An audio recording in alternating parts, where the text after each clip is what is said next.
Hello and welcome back to TC&A's weekly newsletter, Your Choice. We are happy to be with you this November. It is Thanksgiving week by the time you are receiving this. So happy Thanksgiving, happy holidays.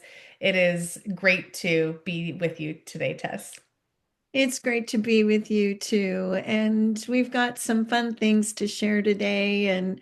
When we speak about trust, we mean the word fun may not first come to mind, but it is an inquiry of how we build trust with one another. And you'll share more as we get started here. I'm looking forward to the conversation. Yes, as you know, most likely we have been focusing on the word trust at TC&A all year. And ultimately, it's something that we're always cultivating within and experiencing it within first to experience it externally. But this month of November, we've been focusing on our newsletter with the topic of trust. And we recently did a roundtable seminar with one of our clients on building trust. And it was a follow-up to a seminar we had done at the end of the summer where we had kind of started with that building of trust, what that means. We had a whole journey and roadmap of building that internal trust to experience the external trust that we all desire to feel in the workplace and in our life. And it was an amazing experience. There was over 40 women from this company there and great leadership, interaction, and energy around these tables. We had round tables, we had a panel portion. There was some learning components from Tess and I as we guided everybody through. And ultimately, there was five key takeaways that emerged as we gathered feedback from everybody.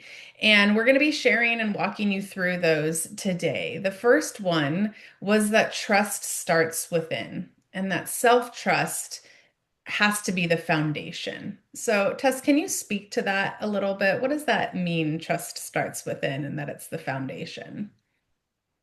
What it means to me and how we have coached it, and for both of us in the coaching context, is when I internally trust my intentions, my mindset, my words, everything about who I am is aligned, and I can trust that what I am thinking and what I am saying is filled with my integrity, character, doing what I say I will do, understanding who I am, understanding my story. We talk about that as well in the coaching context.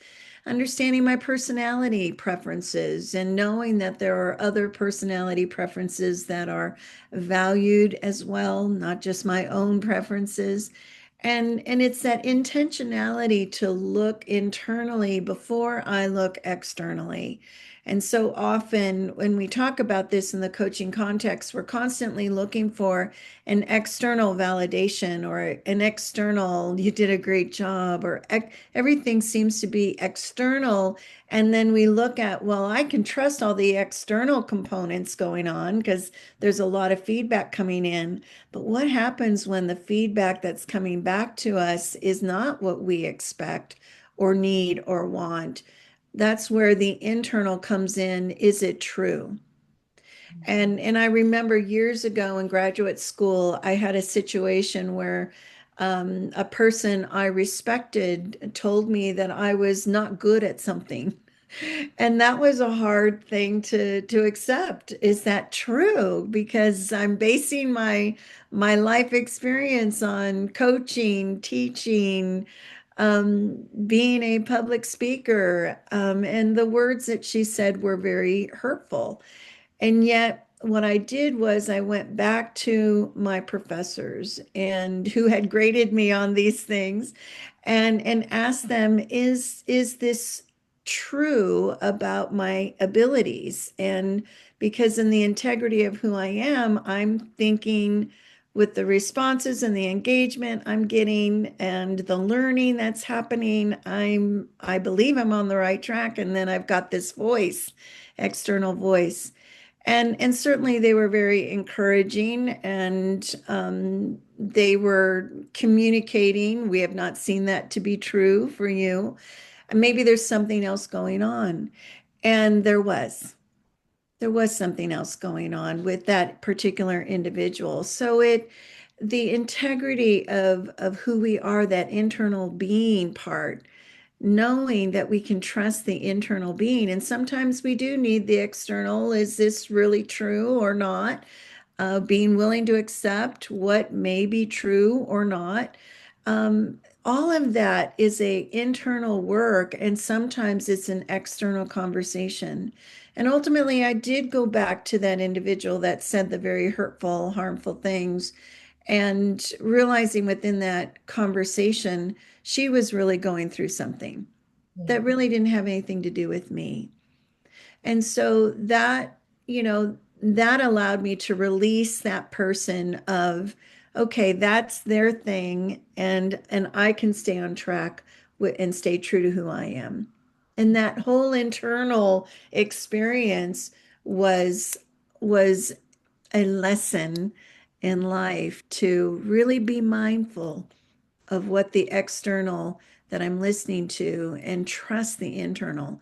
But we don't get to the trust of the internal without really understanding our intentions. Yeah. And our intentions need to be integrous. Our intentions need to be what's good for the whole. Our intentions need to work through the hard stuff that we need to work through internally to really bring us to the place of our best intentions. Yeah. So ultimately, trust is first and foremost, it's an inside job.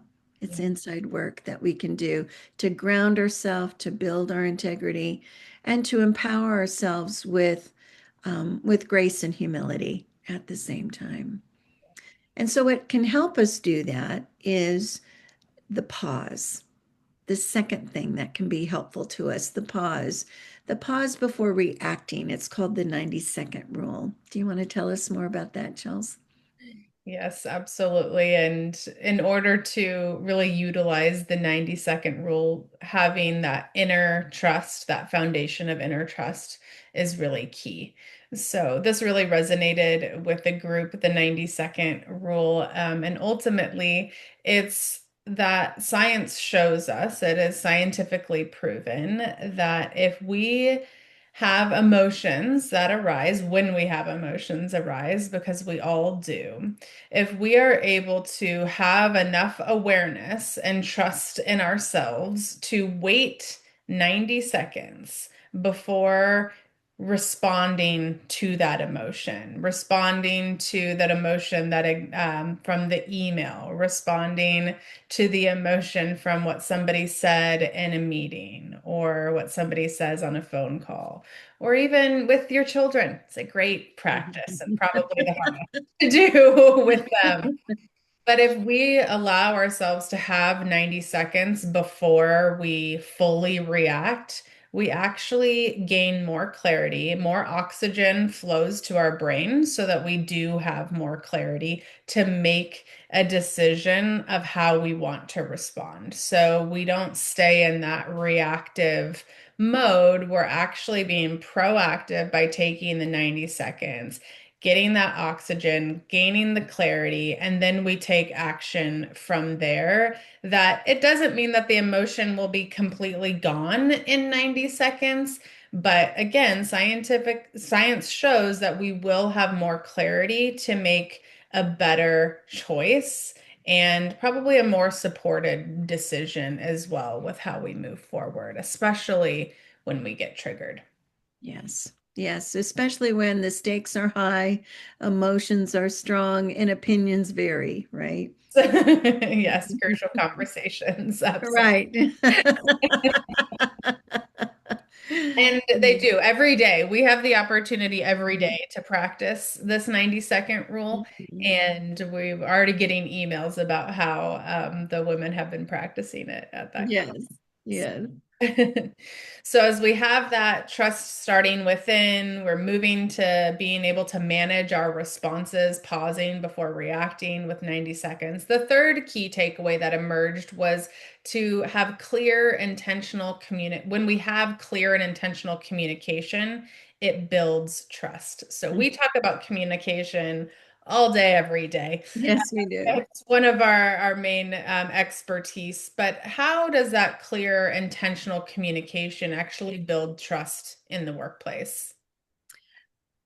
I think what transpires so often is there are a lot of things that are communicated and not a lot of things understood.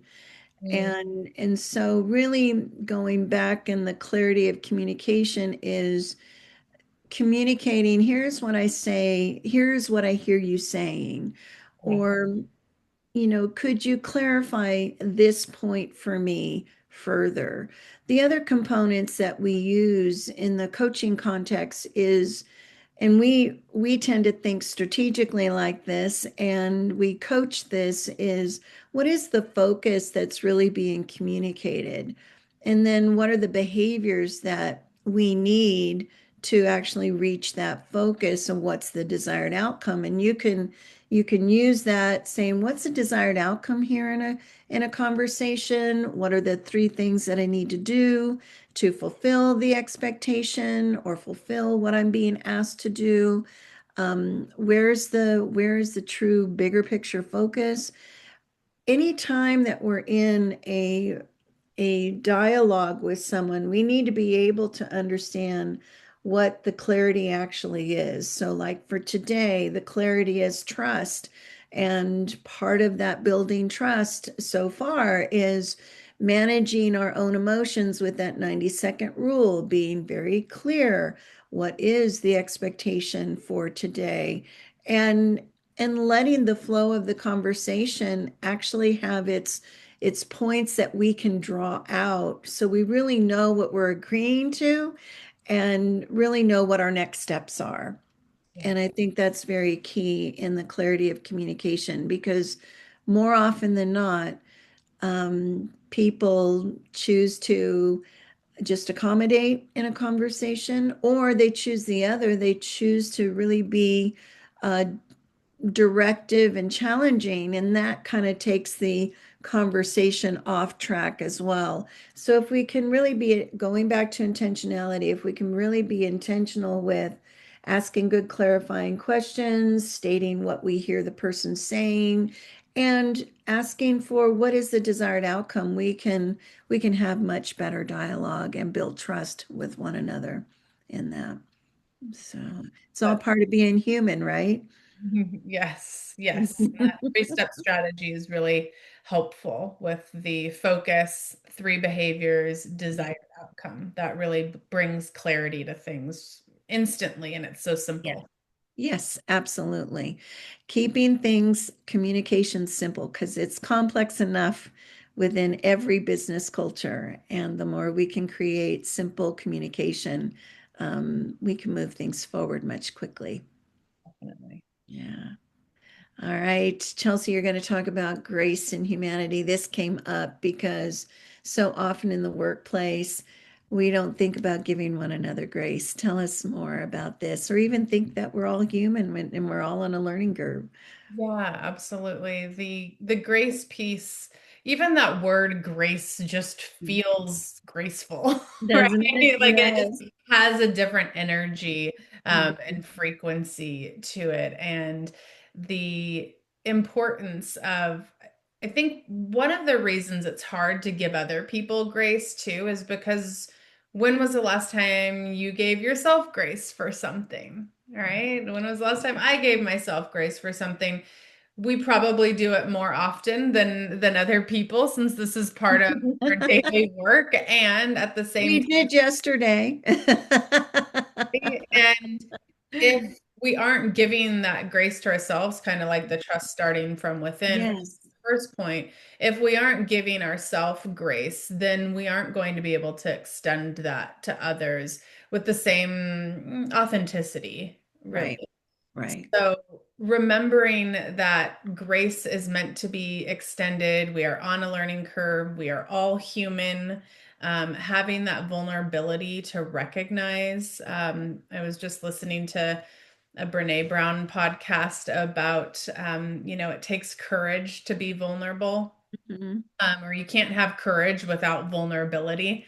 And so this just reminded me of that with to be human is to be vulnerable. To be vulnerable is to be human. That's part of just the process of humanity. And the more that we can bring that message to the forefront, the more we see each other more fully, the more we can see each other without judgment.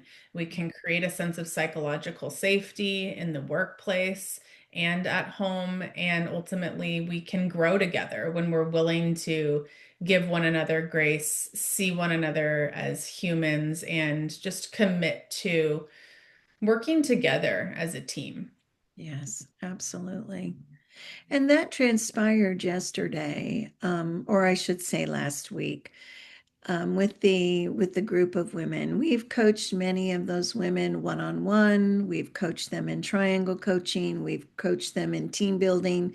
And then to come all together, 40 plus women, it was such a testament of trusting one another. They trust us to enter into that space that we are going to guide them respectfully and continue to build trust, because trust is always a continuum. It's something that we keep at the forefront of our mind on a daily basis.